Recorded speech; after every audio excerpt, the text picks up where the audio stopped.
Hi everyone, Spider-Man 1991 here, and today I'm going to be talking about X-Men Days of Futures Past, the movie. I'm going to give you a synopsis, I'm going to talk about what I like and what I didn't like, then I'm going to get into what I think might happen for the X-Men movies next. Warning, I will be giving off spoilers, so if you haven't seen the movie yet, you may not want to watch the rest of this video. Okay, so, X-Men Days of Futures Past. Basically, it follows the same structure as the comic book story arc. We have a dystopian future where the Sentinels have taken over the Earth and they've pretty much hunted mutants near extinction. The X-Men are still active, but they are barely holding on. And what happens in the movie is that they agree that the only way they could defeat the Sentinels is to send someone back in time to stop them from ever being created. And the Sentinels were first created by Bolivar Trask back in the 70s, and so basically Charles Xavier gets the idea that they could probably send Wolverine back in time because his healing factor could help him still retain his mind when he gets to the past. So basically they use K-Pride's phasing powers, which somehow allow her to somehow send someone's consciousness back in time into their younger past body. So K-Pride basically sends Wolverine back into the 70s, and when Wolverine gets there, though, he has to go get Charles Xavier, who at this point is going through depression. Like, Charles is not younger Charles is not in a good place. A lot of stuff is taking a toll to him. The school's closed down. He can walk now, but that's only because of a cure that Beast developed that pretty much lets him use his legs and lets his spine heal, only at the cost of his mutant power. And so Wolverine shows up. He tells Charles that they need to stop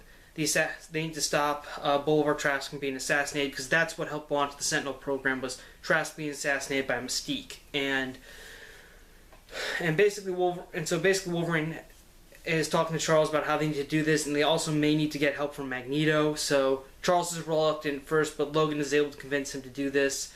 Eventually, though, they do manage to go and prevent Bolivar Trask from being assassinated. However, the future still remains. So the rest of the movie is about trying to figure out how to stop this future indefinitely from ever happening.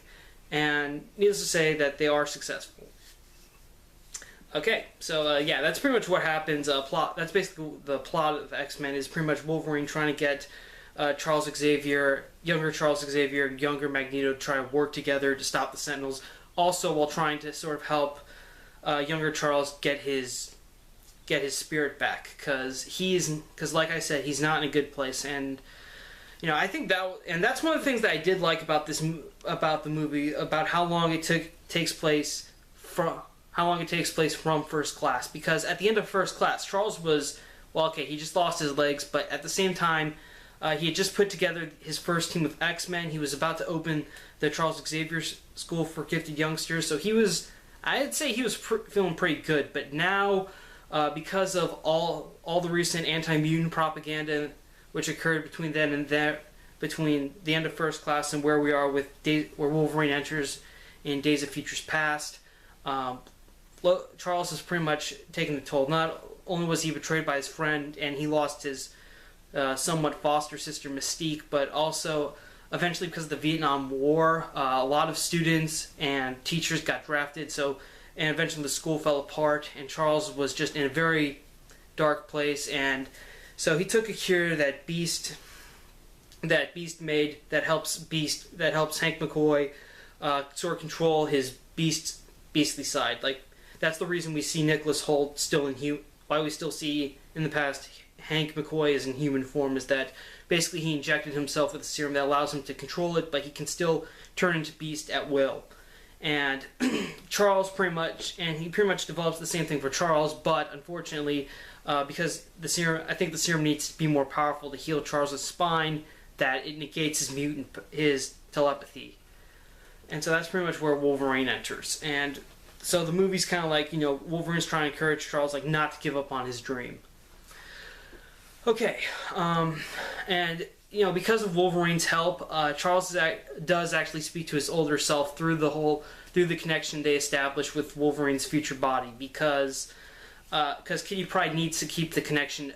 Because Kitty Pryde needs to keep the connection open in order for Wolverine to stay in the past.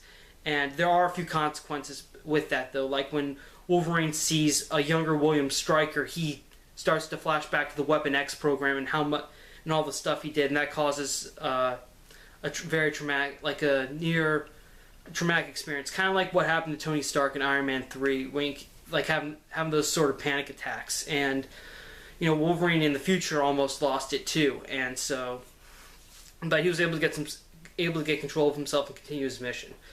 And that connection does allow Charles to look into Logan's mind and speak to his future self, who encourages him to pretty much hope again and not give up on his dream. And that was one of my favorite scenes in the movie, was the conversation between young Charles Xavier and the older, wiser Professor Xavier. All right. Also, the way this story was adapted from the comic book was another brilliant thing, because honestly, X-Men Days of Futures Past is basically, for me, is my favorite X-Men movie, like right up there with X-Men 2. Right now, I feel like it's tied between the two because of how well they follow the comic books. It's not exactly word for word. The comic book version, Rachel Gray was responsible for sending Kate Pryde's mind back into her younger body. But in this case, it's Kitty who's responsible for the time traveling Wolverine who goes back in time, which makes sense to me in a way, because Wolverine because they have to go way back in the 70s, and Kitty Pryde, yeah, she's not going to be in the 70s, but Wolverine, and also originally Charles Xavier did say that he should go back, but Kitty warned him that she can't really that the mind can only take so much, and that she's only used her powers on Bishop, sending him back only a few days max. And so, but fortunately, because of all the stuff Logan's been through with his brain, he's able to make the trip, which sets off the whole key of events that change the future. And and also this movie does have a really great cast. It's really amazing seeing how. It's also very interesting to see two versions of Magneto and Professor Xavier, because we have the younger versions played by James McAvoy and Michael Fassbender, and then we have their older versions played by Patrick Stewart and Ian McKellen, which is also amazing, because in the past Charles and Eric are still not cool with each other. They are just like the worst. They're pretty much still, I wouldn't say they're at each other's throats, but Eric blames Charles for leaving them and abandoning them. He's furious with Charles for basically removing his mutant power and basically giving up on them and pretty much letting the mutants die. Not all the mutants, but just some of them. While in the future, there's a moment where during the Sentinel attack, during the final battle, Eric is injured and he's almost dying, and he tells Charles that they've wasted so much time fighting when really they should have been working together. So that was very interesting, and I thought all four actors did a good job portraying the characters, both past and future versions. Also, Hugh Jackman, of course, he's Wolverine. Obviously that's why they picked him for the time travel adventure. But also, we don't really get to spend much time with the new mutants that are introduced. Of course, referring to Bishop, Sunfire, Blink. Blink is awesome, by the way. And also Colossus. I have a friend who saw this movie too, and he said that he thinks that Colossus is really getting the short end of the stick here, and I kind of agree with him. I wish they would do more with Colossus, and also Iceman and Kitty Pryde, but at least Kitty Pryde did have a significant role in this movie plot-wise, because she's responsible for sending Logan back. But at the same time, even though these characters didn't get much screen time, I feel like at the same time, I'm not really disappointed. I'm not really disappointed in that, because I feel like the major characters, Xavier, Wolverine, Magneto, Mystique, they got most of the screen time because they're the central key elements of this story, while the other guys are really just there for support, and they didn't get much. So I think that this movie did sort of give each character the amount of time that they needed, in a way. So I'm not really complaining about how much screen time the characters got. I think it was like the right amount, and they all fit well into the flow of the story, which made it really well and easy and enjoyable to watch.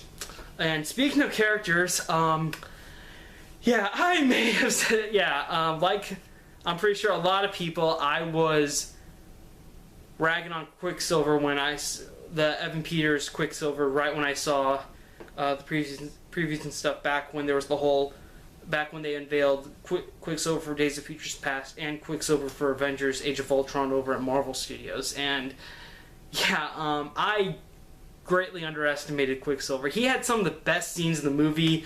I actually really did enjoy his portrayal of the character, because the way they portrayed Quicksilver was basically someone who has very little patience, because, well, he's a speedster and he deals with things just like that. And he had and one of the best scenes of the movie was when they're breaking Magneto out of the Pentagon, and right when Logan and Charles meet up with Quicksilver and Magneto after Quicksilver gets him out of his cell, they almost get caught by security guards, but Quicksilver moves really fast, and it's he moves so fast that basically everything's standing still, and he's altering everything so that they can pretty much make a clean getaway, which was really fun to watch and everything. So basically, yeah, I underestimated Quicksilver, but they did a good job with him. They really did. And also, there is a little bit of a hint about how in the comics Quicksilver is Magneto's son. When Quicksilver breaks Magneto out, he kind of makes a comment that, yeah, my mom used to know a guy who can control metal.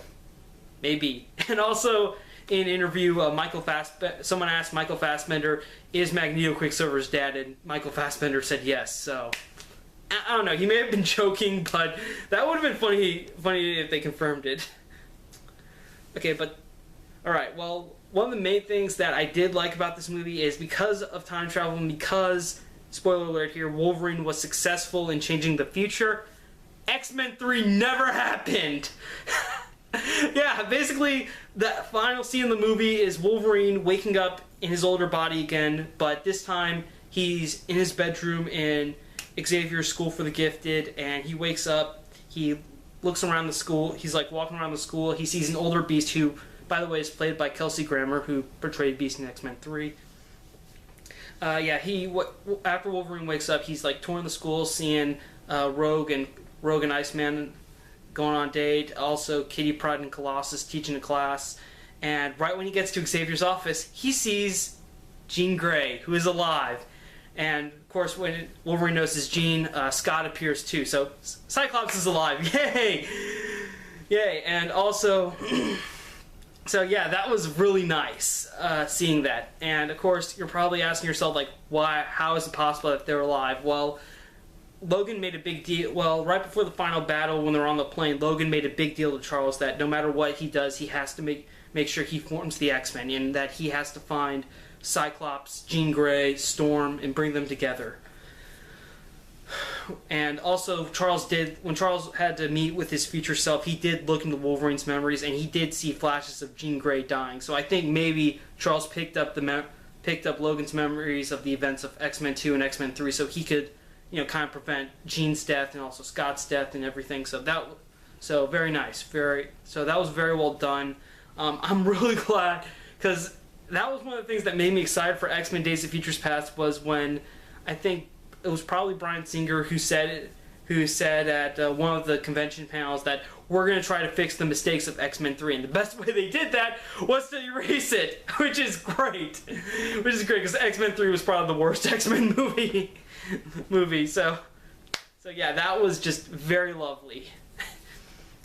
Also, another thing that this movie did, this really isn't so much about the movie itself, but actually the more or less the marketing department, was that to help sell the movie, they kind of did a bunch of fake websites about how the X-Men affected history. For example, they did a website about why Magneto is in prison and how he was involved with the Kennedy assassination. And apparently, if you go in the movie, Magneto is pretty much arrested and convicted for killing Kennedy, and later on Magneto tells Charles that he didn't do it. And if you went on the website, I believe it's called bentbullet.com or .tumblr or whatever, there's evidence that pretty much says that Magneto wasn't trying to kill Kennedy. He was trying to sort of deflect the bullets, but he missed one of them, and also that shooter Lee Harvey Oswald was actually Mystique. Well, it's implied that's Mystique. And also there was another website they did that I enjoyed called 25 Moments, which pretty much took the timeline of the X-Men universe and showed everything like up to the X-Men's first appearance in First Class, right into the launch of the Sentinels taking over everything. So yeah, they did a good job promoting the movie too. So yeah, basically that's everything. So I liked a lot of stuff about it. The only stuff that I really have any complaint about, well, first of all, this movie does involve time travel, so everyone's going to try to like nitpick at every single thing about how could this happen, how did this change, all that stuff. Like, for example, I think some people are going to be curious about how Charles Xavier prevented the deaths of Jean Grey and Scott Summers, and also how exactly could they have escaped the whole flooding of Alkali Lake at the end of X-Men 2 if Jean Grey didn't die. So that's something I'm pretty sure a lot of people are going to ask. And also the thing that I personally did have a problem with is just, and this is about Charles Xavier's resurrection from X-Men 3. I know that there was the post-credit scene of X-Men 3 where Charles somehow put his mind in his brain-dead twin, but what I don't understand is when he came back to life, why didn't his legs work? Okay, that's just the one thing that's bothering me. Like, why didn't his legs work? I mean, I think they could have let that... I mean, I get Professor Xavier in the wheelchair. It's iconic. It's him. But come on. That would have made a much better post-credit scene in Wolverine if he showed someone walking to Logan. It turns out it's Charles Xavier. That would have been more impressive. And also in the future, couldn't he...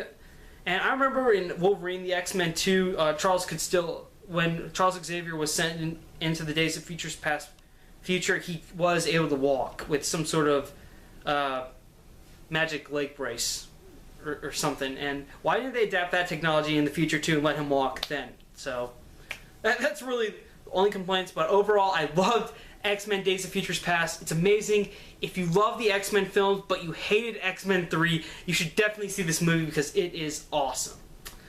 Okay, now I'm going to talk about what do I think is next for the X-Men films. Okay, so first of all, the next X-Men film will be coming out in 2016. It's going to be called X-Men Apocalypse, and you do get a post-credit scene teaser for that at the end of the Days of Futures Past credits, where basically it cuts to Egypt and we see a cloaked Apocalypse moving pyramids with building the pyramids with his mind, and also as he's doing this, you see 4 horsemen in the background. So obviously that's not just telling us about that Apocalypse is going to be the next big bad, but also he's going to have the 4 horsemen too. So that will be interesting. Also, okay, so basically, X-Men Apocalypse will take place in the 1980s, and it's going to be more of a sequel for the First Class cast rather than I believe all of the X-Men, which makes sense because I mean this was because Days of Futures Past kind of felt like a more appropriate end, better conclusion for the original trilogy X-Men than X-Men 3. So I'm happy about that. If we can kind of put the original cast to kind of like put them to bed, so to speak, I'd be okay with that because I do like the First Class cast. They are a bunch of amazing actors, especially Jennifer Lawrence. I mean, come on. Jennifer Lawrence, she's awesome. We can all agree on that. Yeah, so basically it's going to take place in the 80s. It is going to involve the First Class, and apparently James McAvoy, Michael Fassbender, Nicholas Hoult, Jennifer Lawrence, even Evan Peters have all agreed to reprise their characters, and apparently there's a rumor going around that even Hugh Jackman is going to be in it as Wolverine again, which kind of goes back on the whole statement that the next Wolverine sequel will probably be his last. Yeah, well, apparently Hugh Jackman came forward with a quote saying that he was to explain what he meant. What he meant was, as long as there's good films for the character, he'd be willing to play him. So, yay, I guess. I mean, I like Hugh Jackman as Wolverine. He's awesome. He's definitely doing a good job portraying the character. The only thing is that people are saying that maybe he's getting too old, but I really don't see that. I mean, okay, I kind of see it, but I'm not willing to make a big deal out of it, because I think he's great, and I think as long as he does a good job, we shouldn't have any complaints. So yeah, and also for the X-Men Apocalypse, apparently they will be recasting Cyclops, Storm, and Jean Grey with younger actors. So I think that's great. I think that's great, bringing the well-known X-Men that we all know back into the fold. And also, I'm curious about what they're going to do about Scott Summers' relationship to Alex Summers, because I think they stated that in this universe, Alex Summers and Scott Summers are not brothers. So maybe Alex could be. I don't think they're going to do something like make Alex Scott's dad. Nah, that sounds a little messed up. I think they might make it so that Alex is like maybe his uncle or his cousin, I guess. But oh well, hopefully they can do a good job and make better sense. Also, there's the whole Channing Tatum as Gambit thing. I have to admit, I am a little intrigued by that. I'm not saying I'm totally 100% on board for Channing Tatum as Gambit. I think it's an interesting casting choice. I honestly see Channing Tatum more as Colossus than Gambit, but apparently that's what one of the producers wants. So I think it'll be interesting if they do get Channing Tatum on board with this playing Gambit. I would have to wait and see some actual footage before I judge, and even then, I could be completely wrong. I mean, again, Quicksilver. Come on, he was awesome in this. I pretty much said I was not excited for Quicksilver in this movie in Days of Futures Past at all, but it turns out he was completely awesome in it. So I could be wrong. Channing Tatum could do a good job as Gambit. Yeah, but overall, X-Men what they're doing with X-Men Apocalypse, I think looks great. I can't wait to see it. It looks good. Also, it's going to take place during the 80s, and I know the 80s was a good era for X-Men comics. So yeah, let's make that. So can't wait to see that movie. The only thing is that movie's going to have some steady competition because it will be coming out the same year as Captain America 3 and Batman vs. Superman Dawn of Justice. So yeah, hopefully the X-Men... So yeah, pretty much the X-Men films are making a comeback. Hopefully they can stay that way even going up against those two films. Okay, that's it for me. Thank you again for watching my video for listening to me talk about X-Men for the last 20 minutes. Again, I really appreciate it. Please like, subscribe, all that stuff. I'm Spider-Man 910-1 saying see you later.